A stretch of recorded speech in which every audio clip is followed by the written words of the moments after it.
போறியா செத்துருவ. கரூர்ல நடந்ததல்ல செத்துருவ.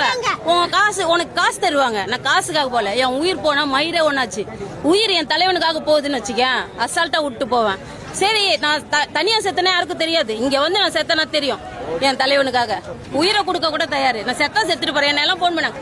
வேலையை லீவ் போடுற. வேலை போடா வேலை. இந்த வேலை இல்லைன்னா இன்னொரு வேலை. வேலை எனக்கு முக்கியம். எனக்கு தேவை என் தலைவன். இது நான் கனவுல கூட நினைச்சு பாக்கல. இவ்வளோ கிட்டத்துல தலைவனை பார்ப்பேன். அவர் குரலை கேட்பேன்னு. கண்டிப்பா அவர் தான் சிஎம். அவரு தவிர வேற யாரும் வர முடியாது. மக்கள் கூட நிக்கிறவங்க தலைவர் கரூர்ல நடந்தப்போ அவர் போயிட்டாரு. போகல சார், போகல. புலி பதுங்குதுன்னா பாயறதுக்கு தான். மக்கள் 40 பேர் 1000 பேர் 1000 சொல்லலாம்.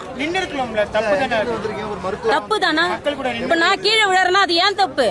அவர் தப்பு கிடையாது. நான் தான் பார்த்து நடக்கணும். நான் பார்த்து நடக்கல, நான் கீழே விழுந்துட்டேன். என் மேல தப்ப வச்சுட்டு எதுக்கு அவரை குறை சொல்லணும்? தலைவன் எல்லாம் இதுக்கு காரணம். பார்க்க வந்தீங்க என்ன? நான் பாதுகாத்துக்கணும், தலைவனையும் பாதுகாக்கணும். அப்படி இருந்தா வரணும். நீங்க வந்து கேர்லெஸ்ஸா வந்துட்டு தலைவன் மேல குறை சொல்லவே கூடாது. தப்பு.